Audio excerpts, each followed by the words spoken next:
Hello, everyone. My name is Austin Malcolm. Today I'm going to be talking through some erosion, more specifically, wind erosion.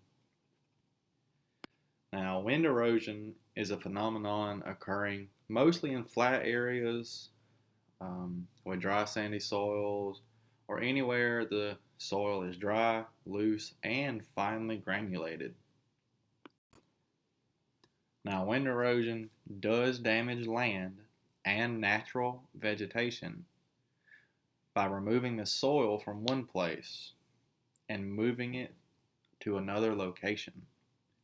Wind erosion also causes soil loss, dryness, nutrient and productivity losses, along with air pollution. Now, what does wind erosion impact? Wind erosion can impact and damage multiple things.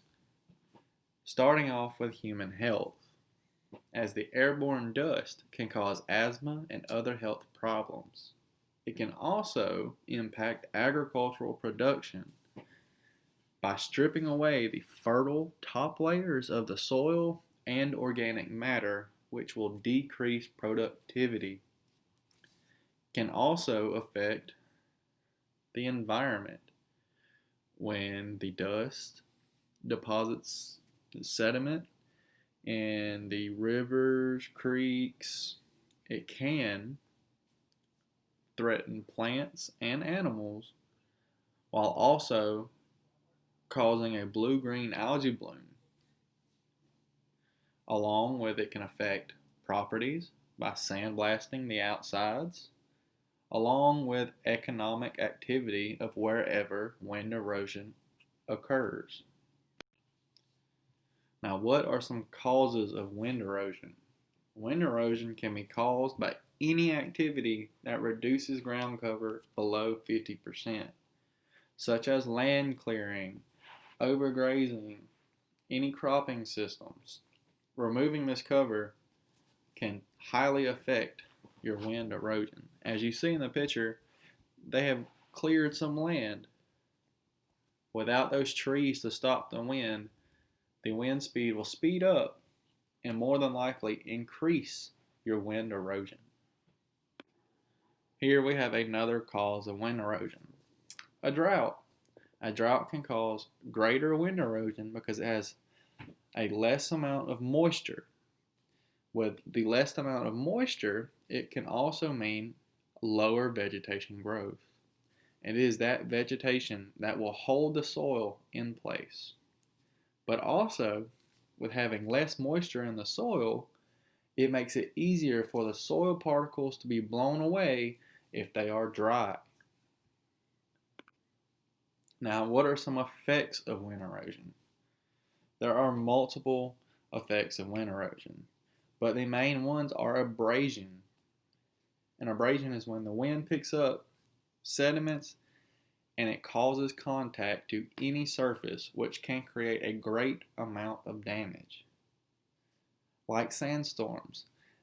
Sandstorms provide a massive redistribution of sediments, but also can cause a lot of damage towards any paint surfaces or outsides of homes and buildings. Now, how does wind erosion work? Well, the wind picks up the sediment and they will eventually deposit those sediments in a new location, which can leave dunes along with silt and clay sediments over a new soil, which, as you see in this photo, there has been dunes created outside of a pasture from wind erosion. Now, where does wind erosion occur in the United States? If you look at the photo, you will see that the dark red is where wind erosion is known to occur, which is more towards the Atlantic side, along with the middle of the United States, with parts all spread out through the country, but the majority is in the middle of the United States. Now, there are different types of wind erosion. There's creeping, which makes up 50% of the wind erosion, you have suspension, which makes up the 25%, along with saltation, which is another 25% of the wind erosion. As you see in the photo, you see what the three different types look like. Now, with our first type, it is the creeping wind erosion. It is where the larger soil particles will roll or slide along the ground surface, moving from one location to another. Now, our next type is going to be suspension wind erosion. And that's where the fine particles move along the surface and upward into the atmosphere by strong winds, and it can move those particles from one location to another, just like the first type and as the next type we are about to see. Now, our last type of wind erosion will be saltation. Saltation erosion is when the wind speed increases enough to pick up soil particles into the air, and then they will fall back down to the surface, where they will dislodge other particles, also knocking them into the air, creating a cycle of erosion. Now, that has all three types of wind erosion. Now, as a review, if you look back through, we have went over what erosion does, how erosion happens, where does the wind erosion occur in the U.S., and what can the wind erosion affect. It can affect almost anything in its way. Now, that is my end of the PowerPoint. Hope you all have a good day, and thank you for listening.